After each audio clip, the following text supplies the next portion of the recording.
bagaimana sebenarnya APEC itu bekerja sama. Jadi yang penting di APEC itu suatu kerjasama sebenarnya, mempentingkan kerjasama. Apa kerjasama teknis, kerjasama financial, kerjasama investment atau trades, dan khususnya infrastruktur, tentu investasi masing-masing negara, apalagi di Asia Pasifik ini ada IDB, ada AIB, ada juga tentu bilateral satu sama lain. Ya. Pak, relevansi dari APEC nih buat Indonesia, terutama ekonomi, karena setiap kali ada kita ikut dengan kegiatan besar G20, APEC, tentu publik akan bertanya manfaatnya buat kita apa sih? Jangan lupa komprehensif APEC pertama di Jakarta, di Bogor. Iya. Itu mulai dengan tradisi pakai lokal batik, contohnya, terus foto bersama. Jadi retreatnya selalu begitu bersamaan. Artinya spirit itu ya suatu, ini APEC kan suatu organisasi keputusannya non binding. Iya. Berbeda dengan apabila TPP contohnya khusus free trade.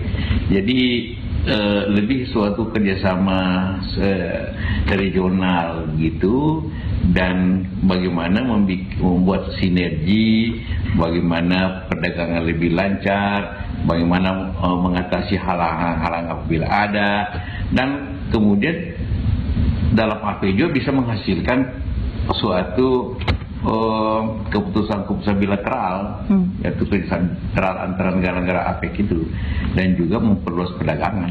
Ya. Kalau dari Indonesia nanti yang bilateral apa yang udah kebayang dengan negara mana? Termasuk yang agenda soal kerjasama maritim sudah?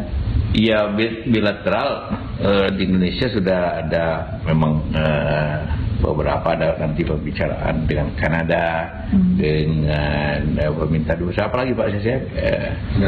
Permintaan juga dari delegasi Amerika. Amerika, ada, ya. Apalagi? Ada Australia, Pak. Australia, ya. Australia, dan semuanya. Ya. Nah, ini kan APEC dilaksanakan sesudah 2 minggu yang lalu Presiden Jokowi menyampaikan dalam kunjungannya ke White House, Gedung Putih, menyatakan intensi atau keinginan untuk bergabung dengan Trans-Pacific Partnership. Pasti ini akan menjadi pertemuan kedua antara pihak pimpinan Indonesia dengan Amerika. Apakah ini juga akan dibicarakan? Iya tentu, tapi sementara Indonesia kami mempelajari, dan itu di meja saya itu buku begini, TPPA ini tidak mudah untuk karena ini sudah berlangsung 2 tahun ini perundingan mereka, dan sudah mencapai dokumen yang tebal sekali. Ya, tim kita baru lagi mempelajari di mana letak positifnya, negatifnya, dan bagaimana masuknya, apa efeknya, sudah dipelajari dulu. Jadi tapi tetap kita memberikan intensi, karena juga negara-negara yang sudah bersedia masuk dalam TPP itu kan harus meratifikasi juga, dan butuh waktu minimum 2 tahun juga. Jadi walaupun kita mengalami intensi hari ini, masih dibutuhkan setidaknya 2 tahun dari sekarang untuk merumuskan bagaimana masuknya dan bagaimana apa hak dan kewajiban. Kenapa sih sebenarnya Pak Jokowi dan saya dengar Pak Wapres juga setuju kita memikirkan untuk bergabung dengan TPP? Pertanyaannya juga kenapa tidak setuju? Sebelumnya memang nggak setuju kan? Tapi sekarang kenapa saya setuju? Pertanyaan begini, di Asia Pasifik ini, Indonesia sudah ada ASEAN China Free Trade. Kita sudah ada perjuangan komprehensif partnership dengan Jepang. Sedang dalam pembicaraan dengan Korea. Nah, jadi sebenarnya tinggal bagian Amerika ini yang sebenarnya yang belum kita mempunyai perjanjian di wilayah ini sebenarnya. Nah, kalau kita tidak masuk, pasti kita akan mendapat diskriminasi daripada ekspor kita ke Eropa, yang karena Vietnam, Malaysia, Singapura ikut serta, maka nanti perlakuannya ini berbeda, sehingga manufacturing industri ataupun agriculture industri Indonesia bisa kekurangan pasar.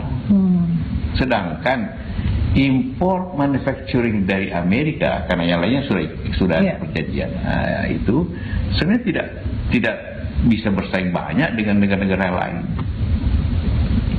Jadi memang ini harus itu dari segi perdagangan, walaupun ada banyak lagi faktor lain, kayak BUMN, kayak procurement ataupun standar-standar. Ini kita pelajari.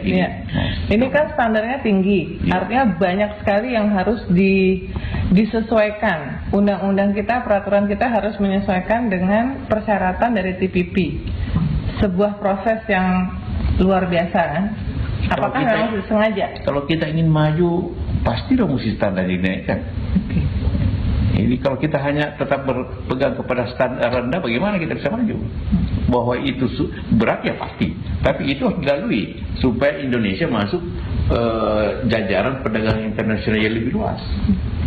Situasi pelambatan ekonomi yang kita alami kemarin yang kemudian mendorong pemerintah menerbitkan 6 paket ekonomi, apakah itu juga menjadi momentum ya Pak untuk sekaligus memperbaiki semua standar itu? Kebijakan-kebijakan dikeluarkan paket itu mempunyai prinsip pokok bagaimana dunia usaha, bagaimana investasi Indonesia itu lebih efisien, lebih murah, bagaimana investasi lebih cepat diselayani dan juga lebih baik kualitas.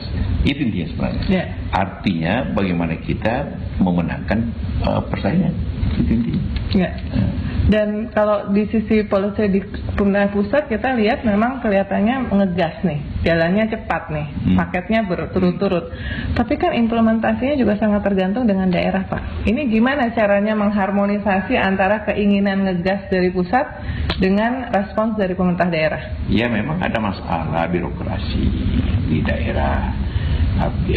Tapi ini juga karena itulah secara berkala kita panggil gubernur, bupati, malah langsung untuk memperbaiki birokrasi setempat agar mengikuti pola tadi itu lebih cepat, lebih murah, lebih baik. Ya, salah satu kunci kan ini temanya pemerintahan Pak Jokowi dan Pak JK ini adalah kemana-mana menggait investasi, datang investor. Tapi kemudian pertanyaannya adalah apakah tempat-tempat yang akan didatangi oleh investor itu sudah siap? Karena itu didorong yang soal listrik 35.000 megawatt yang menimbulkan kehebohan juga.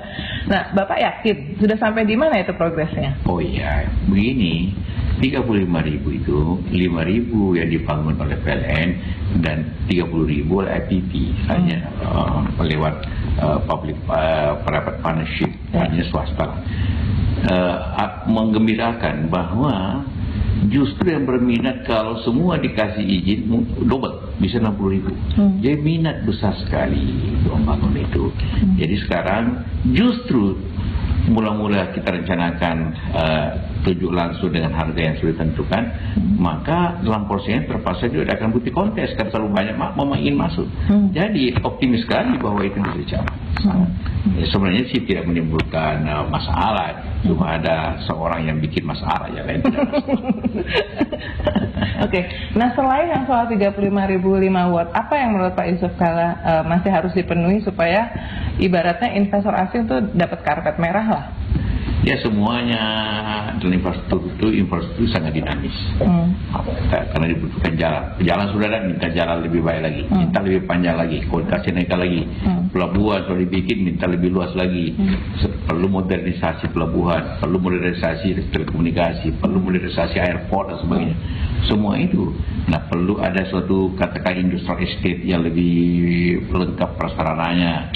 Semua itu membutuhkan investasi dari pemerintah. Dan kita mendorong itu untuk berjalan. Ini jalan tol contohnya di mana-mana itu kita dorong seperti itu. Jadi infrastruktur sendiri bagian dari investasi yang kemudian akan mendorong investasi di bidang lainnya kayak manufacturing atau jasa sebenarnya. Kita ekonominya ini di bawah Presiden Jokowi dan Wapres JK bakal lebih terbuka nggak Pak? Meskipun banyak juga yang sebelumnya ada anggapan lebih proteksionis, tapi deregulasi juga sebetulnya membuka. Jadi sebenarnya kita tuh maunya seperti apa Pak? Ekonomi di dunia ini tidak bisa lagi ada yang terbuka atau tertutup. Semuanya saling berhubungan, karena itu namanya global. Namun apabila saling suatu pelemahan, situasi yang apabila mendekati kritis di banyak negara, maka memang suatu nuansa national interest lebih kuat untuk menjaga pasar, menjaga industri berjalan, sehingga ada kadang-kadang non tarif barier yang terjadi. Tapi semua itu agar ada produktivitas dalam negeri cukup tinggi dan pasar dalam negeri terjaga. Karena memang apabila kita tidak bisa meningkatkan ekspor, maka impor harus kita turunkan. Ya.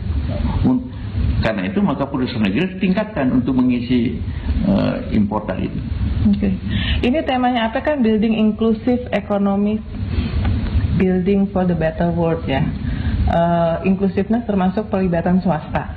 Ya, bisnis sektor. Iya, semuanya termasuk small, medium company juga ya, UMKM. Nah, kita punya agenda khusus nggak Pak terkait dengan tema ini di APEC di Manila? Ya, ada dua di sini. Di Manila itu ada summit daripada leaders, kemudian ada pertemuan ABAC, ada business forum daripada semua ini.